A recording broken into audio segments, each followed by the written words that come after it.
di sant ñëpp di gërëm ñëpp ñi nga xam ne ñëpp ñoo teew fii tey mbooleem koo xamante ne ministère de la santé et de l'action sociale jox na la ndombo tànk yaa ngi fi toog ngir lan ngir teewee xew-xew bu rëy bi nga xamante ne suñu xarit yi nga xamante ne ñoo nekk banque mondiale nga xamante ne gént nañ ne yaakaar nañ ne ñun bu ñu duggee ci système de santé bi ba léegi loxo mosu see jóg toog ci état du Sénégal ngir dimbale ko ci wàllu yu nekk gis ngeen ne weer yee ñu génn li nga xamante ne am na solo lool ci système de santé bi mooy ñi nga xam ne ñooy faj mooy prestataires yi gis ngeen lim bu takku bi nga xamante ne joxe nañ ko si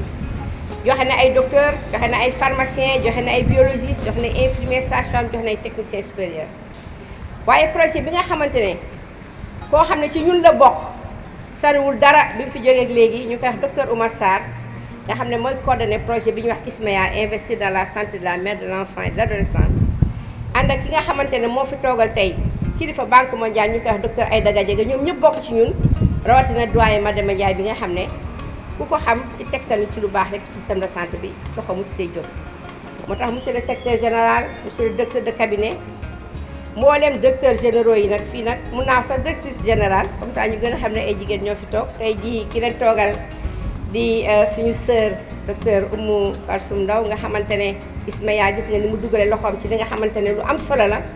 muy agence de régulation pharmaceutique faj baax na lool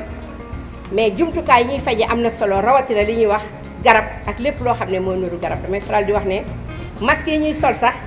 dañ koy nemmeeku comme ni ñuy nemmeeku garab parce que dafa am solo parce que am na noo xam ne bu ñu tëddee xëy na du aar li nga xam ne war na ko mun a aar mais feebar boo xamante ne day wàllaatee ci sëkkat ak ci wax képp koo xamante ne aussi conseil technique nga moo xam ci la ngay conseil ministre bi yaa ngi toog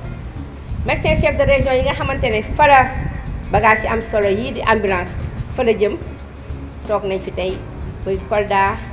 muy Kédougou muy Kaffrine ñii ñëw ne ñi nga xam ne ñu ngi ci yoon wi mais nañ jàpp ne ñoom ñëpp ku ci nekk ci la nga am na tam ay moto yu ñëw am na yenn ambulance yoo xam ne ñoo gën a adapté parce que xam nga zone yooyu ñu wax dafa nekk wax ay zone accidentée amul kenn koo xam ne rawatina yéen waa presse bi teew ngeen fi tey ngir lii ambulance médicalisée nag boo ko gisee mooy lan bu njëkk ambulance simple rek lañ doon def nga xam ne da ngay jël nit ki rek bu fekkee ne na mu feebaree wala bu fekkee dafa la na mu takkee suuf rek nga indi ko déedéet damay faral di wax ne ambulance médicalisée benn maillon la benn pàcc ci prise en charge ndax boo jógee fa toll ni Kédougou du lu ñuy ñaan nag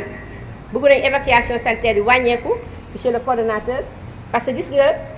hôpitaux yi am solo yi nga xamante ne am na di Kédougou di Touba di Kaffrine bëgg nañ léegi yi nga xam ne mooy ñëw Dakar en terme d'évacuation mu nekk yoo xamante ne feebar yu kenn mënut a faj foofu la ñu ngi ñaan yàlla aussi télémédecine bi gën a développé loolu aussi ñu ciy xaar suñu naataango xam nag bu ñu lay may tamit dangay wax jërëjëf waaye doo doyal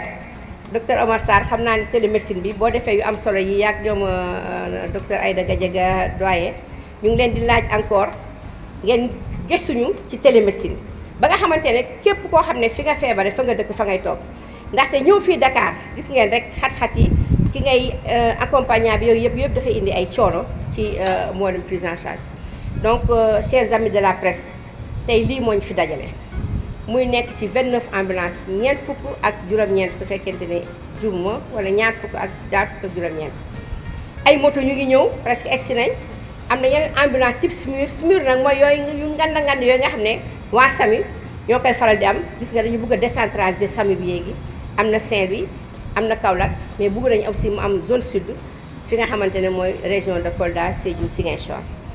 mun naa ko daal tënk ci noonu wax naa li nga xamante ne jox nañ ci jumtukaay mais ISMEA projet boobu dem na ba nga xamante ne dina jàppale nit ñi ba ñu def lu ñuy wax cash transfert di mën a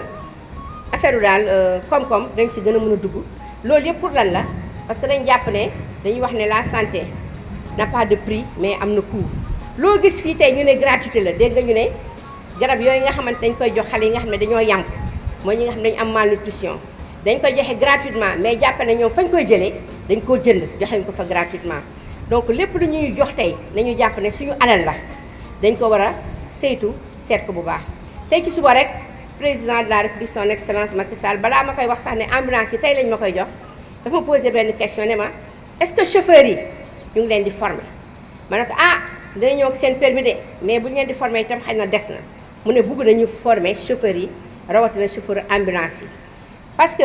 xam nga ambulance vitesse muy dawee comme cortège kooku laaj na mu mun a maîtriser oto bi mais également xelam mun a dal dëgg la xam nañ code de la route mais jàppale ne monsieur le secrétaire général monsieur le directeur de cabinet loolu activité boo xamante ne dañ ci jublu ba nga xamante ne lu raw sax chauffeur ambulance yi mooy chauffeur yi ñu nekkal su neexee yàlla dañ leen defal ay formation yoo xam ne dañuy wax formation continue dañ leen di recycler loolu daal laa amoon ci li may wax tey di doolee gërëm di sant Banque mondiale mais également waa Banque mondiale ma leen di wax aussi si seen loxo ma sant également bépp partenaire boo xamante ne tey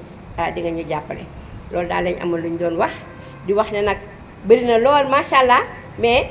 boo doolee waat tam day gën a neex jërëjëf